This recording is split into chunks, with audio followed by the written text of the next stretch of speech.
HSC 26 বছর যেসব শিক্ষার্থী আছে এবং তোমাদের মেইন বই একেবারেই পড়া হয় নাই, তোমরা কি এখন মেইন বই পড়বা নাকি টেস্ট পেপার সলভ করবা?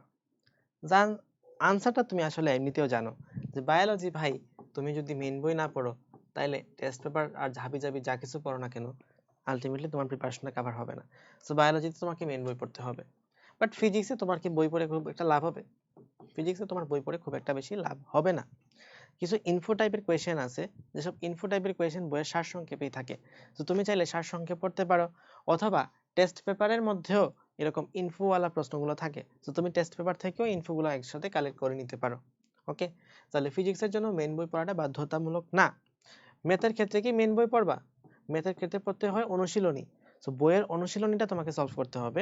বইয়ের ভিতরে কি হাবিজাবি উদাহরণ আছে সেগুলো না পড়লেও চলে।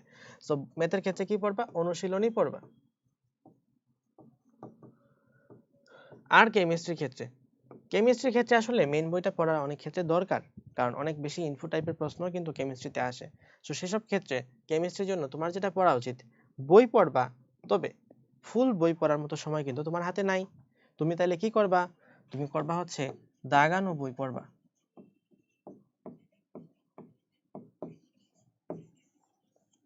ওকে, তাহলে দেখো, বায়োলজি এবং কেমিস্ট্রি এখানে তোমার মেইন বই পড়তে হবে, বাকিগুলো না পড়লেও চলে। এবং এখানে যেহেতু তুমি পড়তেছো, দেখো তোমার কিন্তু বই পুরাটা পড়ার হাতে সময় নাই। অত সময় কি আছে যে তুমি একদম ফুল বই এ টু জেড খুঁজে খুঁজে পড়বা? এখন কোনটা মুখস্থ রাখতে হবে এটা তো তুমি জানো না। তাহলে তোমার যেটা করা উচিত, তোমার একটা দাগানো বই ফলো করা উচিত। এবং দাগানো বইটা এমন ভাবে যদি থাকে যে তুমি এখানে মেডিকেল ভর্তি পরীক্ষার প্রশ্ন, এইচএসসির বোর্ড প্রশ্ন, অনুশীলনীর প্রশ্ন এবং ভার্সিটির প্রশ্ন সবগুলা একসাথে পেয়ে যাও, তাহলে তোমার অ্যানালাইসিসটা কিন্তু সহজ হবে। তুমি একদম কমপ্লিট একটা প্রিপারেশন নিতে পারবা যে না, কোন পরীক্ষায় কি প্রশ্ন আসে। তো পরের পরীক্ষায় তো ওরকম প্রশ্নই আসবে।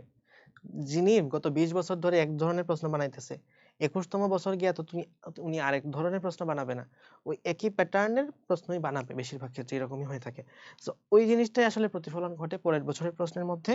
এবং তুমি যদি এটা ফলো করতে পারো, দেখা যাবে পরের বছরের যে প্রশ্নটা আছে, অর্থাৎ তোমার বছরে যে এইচএসসি পরীক্ষা আছে বা তোমার বছরে যে অ্যাডমিশন টেস্টগুলো আসবে, সেগুলোতেও কিন্তু তোমার একটা কমপ্লিট প্রিপারেশন হয়ে যাবে। তো আশা করছি তুমি এই আনসারটুকু পেয়ে গেছো যে দাগানো বই যদি পড়তে পারো তাহলে তোমার বায়োলজি এবং কেমিস্ট্রির ক্ষেত্রে ম্যাক্সিমাম কেসেই প্রিপারেশনটুকু কমপ্লিট হয়ে যায়। এবং তার জন্য দাগানো বই তুমি কোথায় পাবা? তুমি চাইলে আমাদের পেজে নক করতে পারো, আমরা তোমাদেরকে কিছু চ্যাপ্টারে দাগানো বই প্রোভাইড করব ফ্রিতে।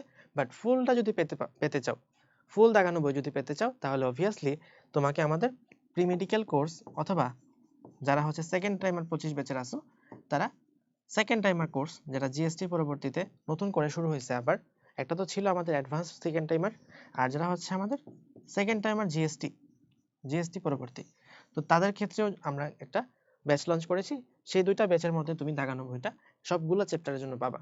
তো সবগুলো চ্যাপ্টার যদি সুন্দরভাবে সাজানো ভাবে গোছানো ভাবে পেতে চাও, তাহলে এই ভিডিওর কমেন্ট বক্সটা অবশ্যই চেক করবে। আল্লাহ হাফেজ, আসসালামু আলাইকুম।